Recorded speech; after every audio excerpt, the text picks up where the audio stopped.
Olá a todos, a todas, né? Muito boa noite. As meninas do GU, do percurso de leitura do Seminário 11. Cá estamos, né? Depois aí, para usar um termo lacaniano, de uma iância, um intervalo aí do mês de abril, devido a coisas da vida, né? Furos no real, mas graças a Deus já está tudo normalizado, à medida do possível, algumas mudanças. Mas estamos aqui para o nosso encontro, se a gente for somar tudo, encontro 30, né, do percurso que estamos empreendendo.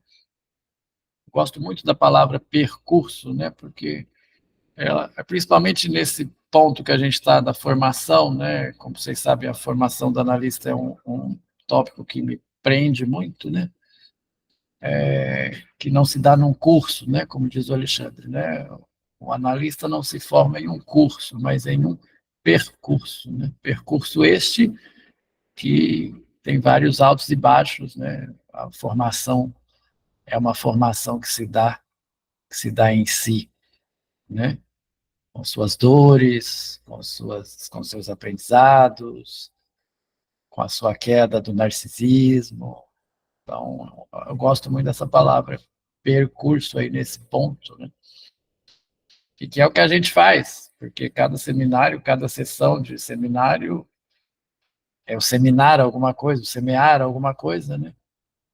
Ele é diferente, né? Por mais que a gente esteja tratando do mesmo texto, ele é diferente. Esse encontro com vocês, ele é sempre muito prazeroso. Fizemos aí alguns encontros, né, via YouTube, mas agora vamos voltar com a nossa interação e seguindo aí no nosso percurso, que já tem 30 encontros, né? Então, um belo percurso, né? Já discutimos, lemos belas coisas, já tivemos produções muito intensas, e agora estamos aí nessa questão, junto com Lacan, do olho da pulsão escópica, que é uma questão que a mim me prende bastante, né? Já estamos aí quase terminando o que seria aí a segunda divisão do seminário, né, para depois entrarmos na questão da transferência e da pulsão. Mas deixa eu cumprimentar quem está aqui comigo, a Miriam. Miriam, minha querida, muito boa noite. Obrigado por estar aqui. Boa noite. Né? Obrigado pela presença, obrigado pelo carinho de sempre, pelos votos de melhora. Estamos juntos. Como você está? Tudo bem, graças a Deus. Tudo bem. Graças a Deus. Na Então, luta, na luta. exato, Vamos na luta. exato. Não Não podemos pode, parar, né? exato. Tem que caminhar. A gente tem sempre que caminhar, né? É. Temos sempre que fazer como a gradiva, né? Andar, né? Fazer nosso passo. Sim. Vamos movidos aí pelo desejo, movidos aí pela transferência com a psicanálise. E aproveito e deixo registrado aqui, apesar de um dia de atraso, porque não nos encontramos, as minhas felicitações pelo dia do psicanalista, que foi ontem, né? Aniversário de Freud. Então, dia 6 de maio se comemora o aniversário de Freud e o dia do psicanalista, né? O psicanalista é esse que se coloca nessa função, né, que a gente paga, às vezes, com o corpo, né? Essa função aí bem interessante. Então, vamos prosseguir e retomar alguns pontos aqui do nosso percurso, e nós vamos entrar numa aula que a gente vai ter que ter um pouquinho de paciência com o senhor Lacan, porque é uma aula onde ele vai fazer várias citações da ótica, da geometria, da filosofia, então, para nos mostrar uma questão, a continuar nos mostrando a questão da pulsão escópica. Então, aqui ele continuará falando da pulsão escópica do quadro, né, da questão da anamorfose, que foi o que falamos, né, no encontro passado, onde ele nos mostrou a anamorfose dentro do quadro dos embaixadores, né, que é a capa aí do Seminário 11, né, e agora vocês já localizam aí a figura que está nos olhando aí meio de soslaio, figura esta que você só percebe quando você se afasta. Então, aqui Lacan coloca muito a questão do que a gente pode chamar de uma clínica anamórfica, né? Você não olhar, se você olhar diretamente para um problema, por exemplo, você corre o risco de não vê-lo por inteiro, né? Você olhar para uma questão muito de frente, você corre o risco de não ver as saídas, né? Então, nós discutimos muito isso aqui. Na última aula, que o Lacan falou sobre o quadro, e aí você pode me lembrar, Miriam, porque eu confesso que eu não lembro se tem as perguntas, né? Existem perguntas aqui, eu não lembro se eu explorei as perguntas com vocês, né? Que é a pergunta do Wall e do Peter Kaufmann. Mas essas perguntas elas não trazem muito, bom, não sei se agregam muito, mas eu não me lembro se eu discuti ou se eu li essas questões com vocês. Então, qualquer coisa eu posso retomá-las depois, tá? Então, seguindo aqui na lógica, na sequência, na lógica, não. Nós vamos ter que nos recorrermos a essa imagem aqui algumas vezes. Essa imagem está aí na página, da minha edição, está na página 93, e é uma questão de ótica que o Lacan vai se utilizar para poder explicar, dentre outras coisas, esta questão do olhar, né? Essa questão do olhar. Principalmente a questão de aquela questão como o sujeito apreende. O sujeito apreende. Ao olhar, ele apreende o desejo do outro e se apreende nesse desejo. Esse é o ponto principal do Lacan. Aí vamos retomar algumas coisas que já trouxemos aqui. Você se lembra da Fátima?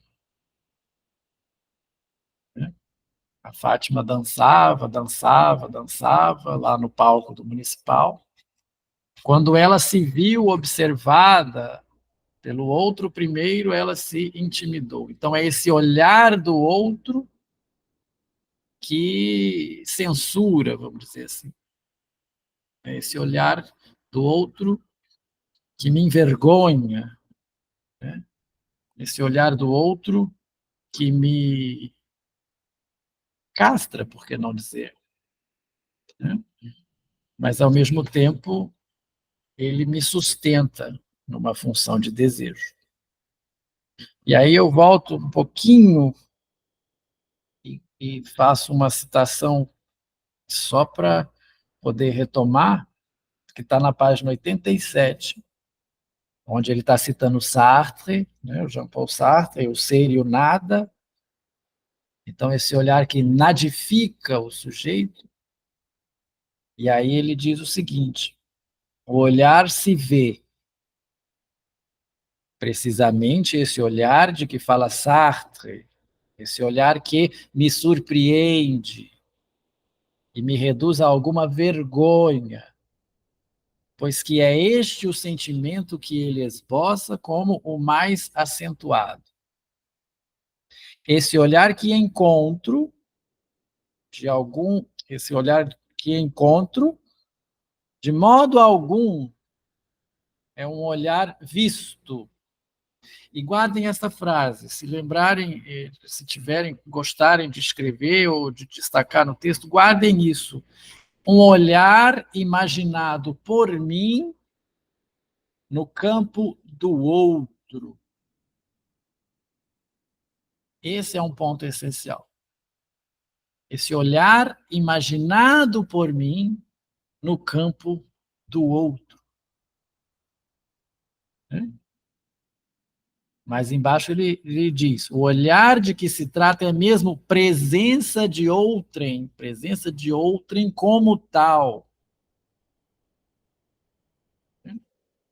Mas é de se dizer que, originalmente, na relação de sujeito a sujeito, na função da existência de outrem, na existência do outro, na função dele como me olhando. Então, essa relação, né? A relação do outro me olhando. E aí, no finalzinho desse parágrafo, Lacan faz uma pergunta, né? Não está claro que o olhar só intervém na medida em que não é sujeito nadificante, correlativo do mundo da objetividade, que se sente surpreendido, mas o sujeito, ele está nos fazendo uma afirmação em forma de pergunta, mas não seria o sujeito se sustentando numa função de desejo? Essa pergunta que ele faz aí na aula anterior, a página que está na página 87. E coloca-nos também que é na relação escópica, né, que está o objeto pequeno a. Né? Esse objeto privilegiado, surgido de alguma separação primitiva, de alguma automutilação induzida pela aproximação do real, cujo nome chamamos de objeto pequeno a. Na relação escópica, o objeto de que depende a fantasia a qual o sujeito está apenso é o olhar. Então, este é o ponto que vamos seguir aqui. Então, eu fiz uma anotação aqui para iniciar. Eu tinha que ter posto na tela, mas acabou que agora que eu percebi que não coloquei. Então, estamos lidando com isto. O sujeito apreende ao olhar o desejo do outro. O sujeito apreende ao olhar o desejo do outro. E se apreende nesse desejo. Se coloca aí nesse desejo. Então, nós já vimos aí, né, a função da esquise, do olho, do olhar, e tudo isso motivado pelo volume do Merleau-Ponty, né, foi lançado e faz o Lacan fazer toda essa digressão, enquanto ele falava da repetição, para introduzir a questão importantíssima da pulsão escópica. Mais adiante eu pretendo mostrar para vocês um esqueminha das pulsões, né, segundo o Lacan, mas fica um pouco para mais adiante. Então vamos começar aqui falando dessa aula, a linha e a luz, né? E vamos tentar fazer de uma forma a não tentar, de início, apreender tudo. Vamos aos poucos. Lacan aqui dá muita digressão, fala de coisas que talvez não nos sejam familiares, né? Então, vamos fazendo esse nosso passo a passo, sem pressa de chegar a lugar nenhum, roubando aí o nome do seminário do meu amigo Eduardo, né? Lacan sem pressa, mas é mais ou menos a nossa pegada também. Vamos tentar juntos entender. Então, é essencial essa troca para que vocês também tragam aí as suas leituras, né, a sua visão. O que vocês interpretam. Eu realmente não acho essa aula fácil. E aqui nessa aula tem uma historieta de Lacan muito famosa a respeito de uma latinha de sardinha, né? É não uma anedota, uma história que ele conta que é muito famosa, é muito citada. Então, nós temos aqui divididos o desejo e o quadro, né? E está aí, ó, a história de uma lata de sardinhas, né? O anteparo, que aqui está de ecrã, né? Ecrã, tela, né? O mimetismo, órgão, e jamais me olhas. Olha isso, olha o que nós vamos lidar um pouquinho mais no final dessa aula, né? Do Lacan, né, desse capítulo. Jamais me olhas onde te vejo. Aqui nós já tratamos tanta coisa da pulsão escópica que vai casar aqui, né? Vocês devem se lembrar do Fernando Pessoa, né? Por trás dos olhos vejo-me vendo, né? Da Jovem Parca, né? Do Paul Valéry. E no último encontro eu indiquei a vocês o livro do Saramago, né? O Ensaio sobre a Cegueira. E tem um ponto aqui que me recordou muito o Ensaio sobre a Cegueira, que eu vou pontuar para vocês, né? Algum comentário, Miriam, de toda essa trajetória da pulsão escópica? Quer comentar alguma coisa?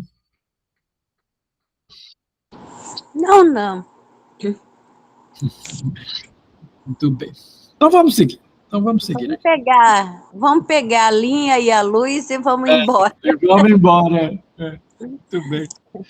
Tem que aquecer os motores, né? Porque depois de um tempo, né? A gente tem que... Vamos ligar. Vamos aquecer. Muito bom. Muito bem. Então vamos lá. Nos diz Lacan o seguinte: a função do olho pode levar quem procura esclarecê-los a longínquas explorações. Desde quando, por exemplo, a função do órgão e logo de saída sua simples presença apareceram na linhagem do vivo? Então, Lacan já começa a aula nos fazendo aí primeiro uma afirmação e depois uma provocação, né? Então, a função do olho pode levar quem procura esclarecê-los a longínquas explorações. Então, um campo muito aberto, campo muito vasto. E desde quando, então, né, a função do órgão e logo sua simples presença apareceram na linhagem do vivo? A relação do sujeito com o órgão, olha isso, a relação do sujeito com o órgão está no coração de nossa experiência. Entre todos os órgãos com que lidamos, o seio, as fezes e outros ainda, então vejam aí que nós temos elementos da fase oral, né? O seio, né? Da fase anal, as fezes, né?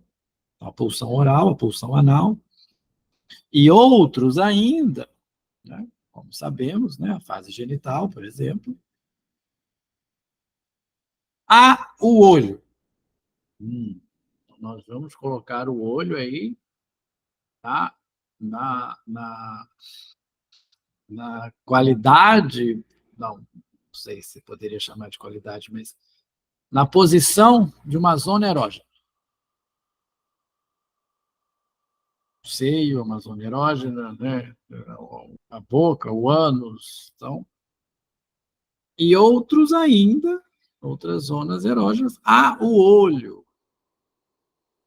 E é surpreendente ver que ele remonta a muito longe nas espécies que representam o aparecimento da vida.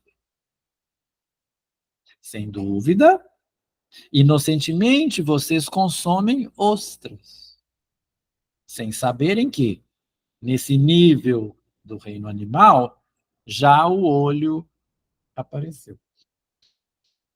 Não sei, eu particularmente nunca comi ostra, não gosto. Já comeu, Miriam? Eu já, mas não foi muito bom, não. Não foi muito bom, não. Não. Não me Tive apetece, noite. não me apetece aos olhos a ostra. Não. Não. Muito bem. Não foi muito bom, não. Não foi, não. Mergulhos como esses nos ensinam, é o caso de dizer, muitas cores, se não todas. É em meio a tudo isso, no entanto, que se tem que escolher relacionando as coisas ao que interessa para nós. Então, nós temos um vasto campo a ser explorado, né? E temos que escolher, né, relacionando essas coisas com o que interessa a nós.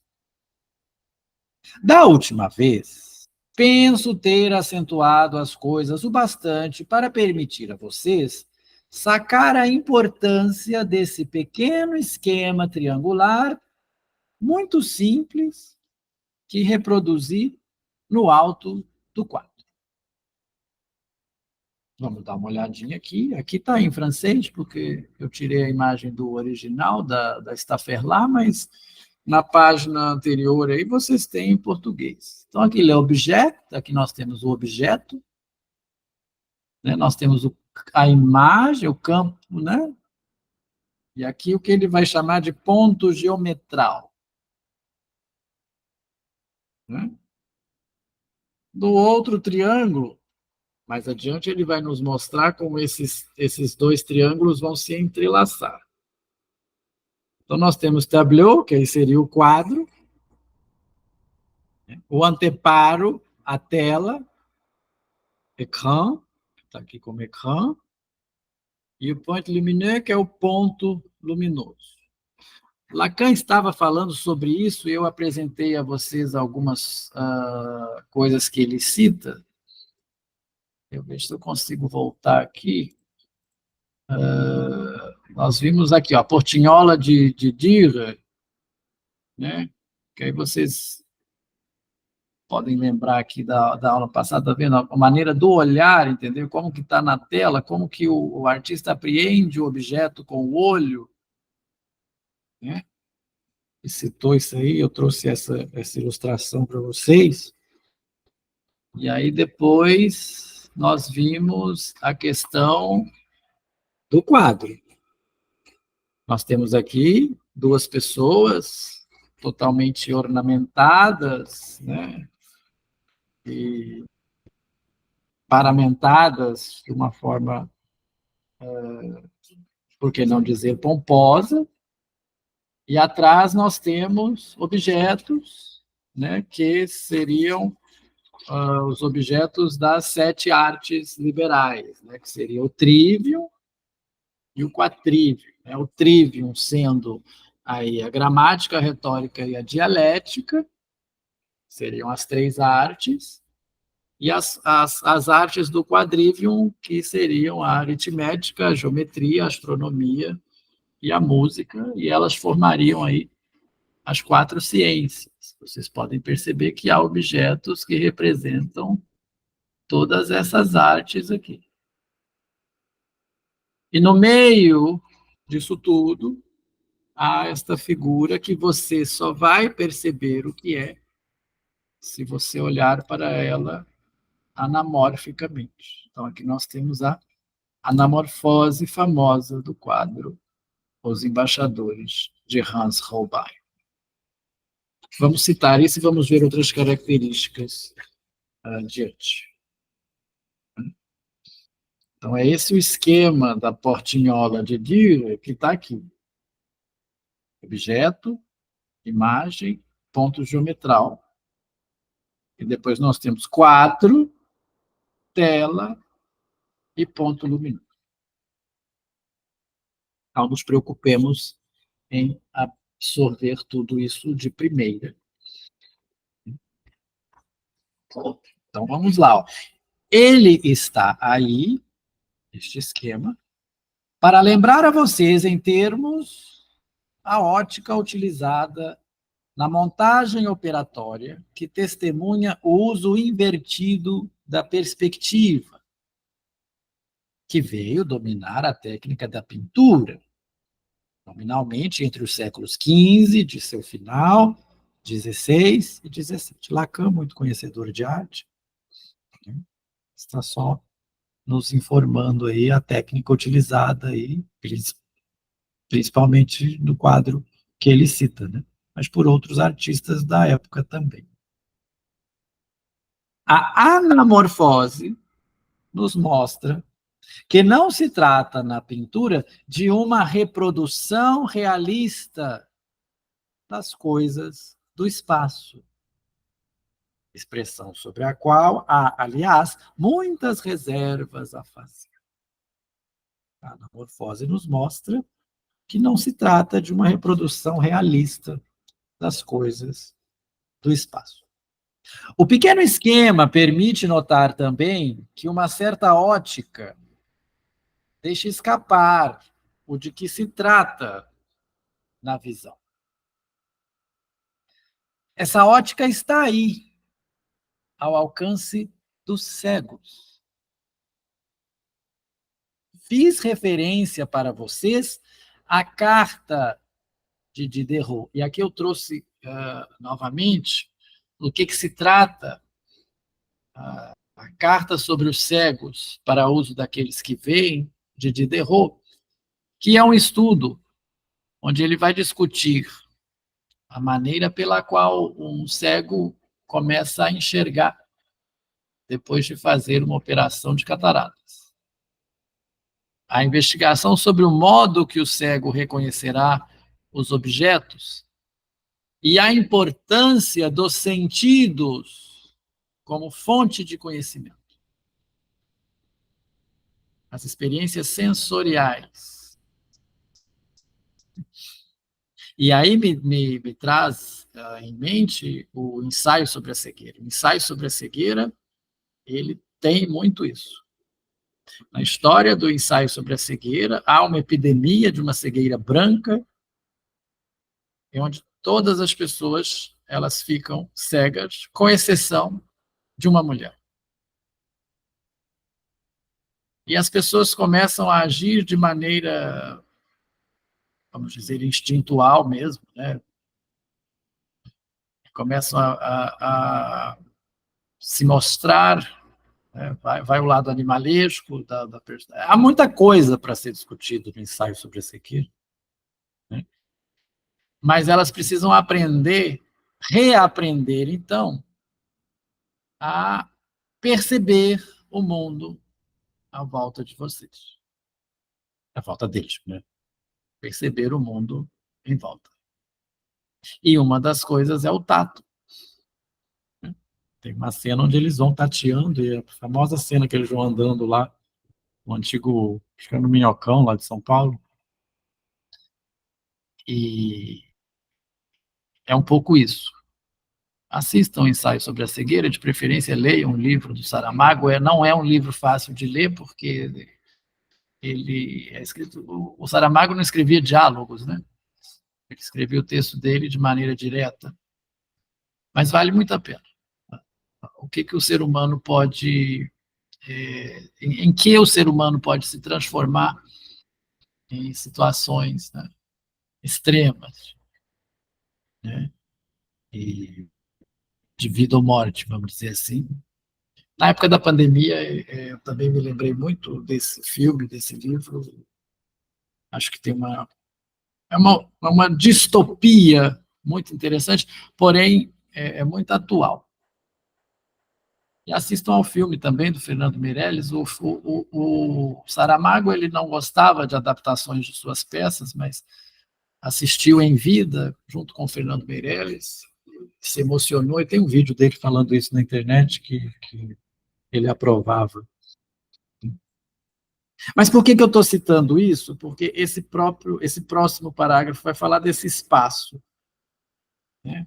Fiz referência para vocês à carta de Diderot, que demonstra como, de tudo que a visão nos entrega do espaço, tudo que a visão nos entrega do espaço, então nós temos aqui a perspectiva, né? A minha profundidade, a lateralidade, então eu estou aqui vendo, mas eu tenho aqui, abrindo aqui o meu espaço. O cego é capaz de dar conta, de reconstruir, de imaginar, de falar sobre esse espaço. Perdão que eu não vou usar a linguagem politicamente correta, porque é cego, eu não vou usar deficiente visual, perdão. Não estou sendo politicamente incorreto, é o texto, não é um termo que, ao meu ver, seja pejorativo, não sei quanto a vocês, mas não sei se vocês conhecem alguém, algum deficiente visual, algum cego. Como que eles apreendem, eles reapreendem. Se você é cego congênito, nunca teve a experiência de enxergar, mas quando perde-se, né, esse senso, esse sentido, né, você reaprende, perdão, a fazer tudo isso.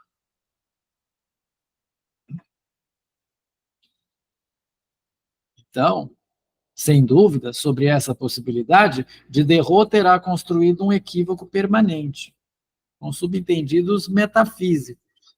Mas essa ambiguidade anima seu texto e lhe dá um caráter mordente. Para nós, a dimensão geometral nos permite entrever, olha isso, como o sujeito que nos interessa, como ele é preso, manobrado, captado no campo da visão. Então, o sujeito ele é capturado, vejam os verbos que o Lacan usa, ele é preso, ele é manobrado, eu acho interessante esse manobrado, né? Ele é captado, ele é capturado, colocaria aqui, né? Eu colocaria aqui no campo da visão. E lembrem-se, né? Aquilo que você vê e aquilo que te olha. Aí que eu estou adiantando um pouco a moral da história da latinha, mas há essa relação entre aquilo que te vê e aquilo que te olha. No quadro de Holbein, vamos voltar aqui ao quadro dos embaixadores. No quadro de Holbein, então está aqui bonitinho, maior. Logo lhes mostrei, sem mais dissimular do que tenho o hábito de fazer, a outra face das cartas. Um singular objeto flutuando no primeiro plano, né? Então, mostrou aqui. E está lá, ele está lá, vejam que esse objeto está lá, para olhar, para pegar, quase diria, para pegar na armadilha aquele que olha. Quer dizer, nós. Pegar na armadilha. É, em suma, um modo manifesto, sem dúvida excepcional, e devido a não sei que momento de reflexão do pintor, de nos mostrar que, vejam isso, de nos mostrar que, enquanto sujeito, estamos para dentro do quadro, literalmente chamados. Vou ler de novo aqui, porque a minha entonação não ficou boa. De nos mostrar que, enquanto sujeito, estamos para dentro do quadro, literalmente chamados, e aqui representados como pegos. Pois o segredo desse quadro, de que lhes lembrei as ressonâncias, o parentesco com as vanitas, desse quadro fascinante por apresentar entre dois personagens paramentados e fixados tudo que relembra, na perspectiva da época, a vaidade das artes e das ciências. Como eu mostrei para vocês e expliquei, né, pontuei para vocês, a vaidade das ciências. O segredo desse quadro é dado no momento em que, afastando-nos ligeiramente dele, então há um movimento de afaste, pouco a pouco, para a esquerda, e depois nos voltando, vemos o que significa o objeto flutuante mágico. Ele nos reflete nosso próprio nada, na figura do crânio de caveira. A caveira é um dos símbolos da igualdade entre todos, né? Nosso nada, né? Vamos voltar todos sermos iguais, né? Então, vejam isso. Ele nos reflete nosso próprio nada. Essa caveira não está aí por acaso. Vanitas, eu trouxe aqui para vocês uma tela com exemplos dessa arte, que sempre traz a questão da caveira, vanitas, né? Vaidade, que é aí que vem a palavra inglesa vanity, e também em português também vem da mesma raiz, né? Então veja isso, né? Utilização, portanto, da dimensão geometral da visão, vamos voltar lá, a visão do ponto geometral da visão, para cativar o sujeito, relação evidente ao desejo, que, no entanto, resta enigmático. Aqui tem alguns exemplos. Vejam estes exemplos aqui. Não, aqui, aí é a anamorfose, que eu já mostrei para vocês, né? Que enquanto eu ia, era para eu ir mostrando isso enquanto lia o que o Lacan dizia, mas afastando-se para a esquerda, vamos ter esse objeto, né? Vamos ter aí esse objeto. E aqui, vamos lá, para a referência de Lacan a esse tipo de arte, né? Vanitas ou vanitas, eu prefiro vanitas, não sei se está correto ou não. É um tipo de obra de arte simbólica, especialmente associada com o gênero de pintura still life, natureza morta. Não sei se há entre nós aqui algum pintor. Tem essas habilidades, Miriam? Artes plásticas? Confesso eu que não. Não, não. Eu Não. gosto muito, mas eu não consigo, não. Eu gosto de admirar também, não está? Eu gosto de admirar, né? Então, esse gênero aí do still life, né, a natureza morta, era muito comum isso, né, nesse período, pintar quadros com frutas, com essas coisas. Então, do norte da Europa e dos Países Baixos, é isso que eu estou só localizando do que Lacan está se falando, dos séculos XVI e XVII. Embora também seja comum em outros lugares do período. Vamos lá. A palavra em latim significa vacuidade, futilidade. Tem um adjetivo, quando a gente fala que a pessoa, em português a gente pode falar isso também, mas não é muito usado, que a pessoa é vã, né? Em inglês tem o adjetivo vain. Tem uma música da Carly Simon, né? You're so vain. Então é a pessoa que fútil, né? Então daí vem a vanity, né? Vacuidade, vácuo, vazio, né? Na história da arte é interpretada como vaidade e pode ser compreendida como uma alusão à insignificância da vida terrena e à efemeridade da vaidade. Motivos vanitas foram comuns na arte funerária medieval, com exemplos mais duradouros em esculturas. No século XV, os motivos podiam ser mórbidos e explícitos, refletindo uma intensa obsessão pela morte. Então há uma explicação para ser a caveira, né? E pelo apodrecimento, também vista na Ars Moriendi, a arte de morrer, na Danse Macabre, a dança da morte, e no tema superposto do Memento Mori, lembra-te que morrerás. Aí nas minhas pesquisas aqui, para poder ilustrar o Vanitas, eu percebi que é uma técnica utilizada em mangás, né? Nesses mangás, desenhos, nesses... Bom, me perdoem que eu confundo mangá com anime. Mangá é o desenho o gráfico e o anime é o animado, como o próprio nome diz. Ainda é uma técnica bastante utilizada E veja aqui, Miriam, olha, trouxe aqui outros exemplos de quadros que utilizam essa técnica. Percebemos algumas semelhanças com os embaixadores, não? Nós temos aqui uma figura, aqui a caveira aqui, por aqui, ó.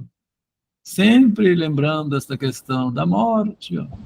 Nós temos uma escultura aqui, né? Aqui, objetos de natureza morta, né? Vela, um livro, né? Uma moura, e a caveira presente aqui. Aqui, mais ou menos o mesmo motivo, né? Mais ou menos o mesmo estilo.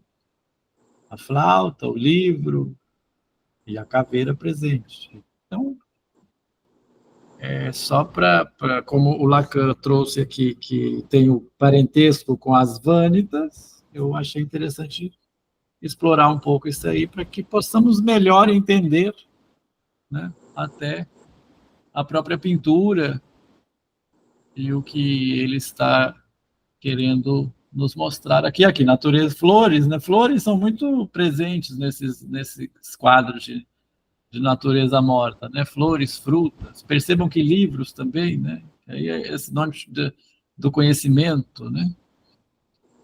Instrumentos musicais, né? Então, que fazem referência aí, fazendo referência também às 7 artes liberais.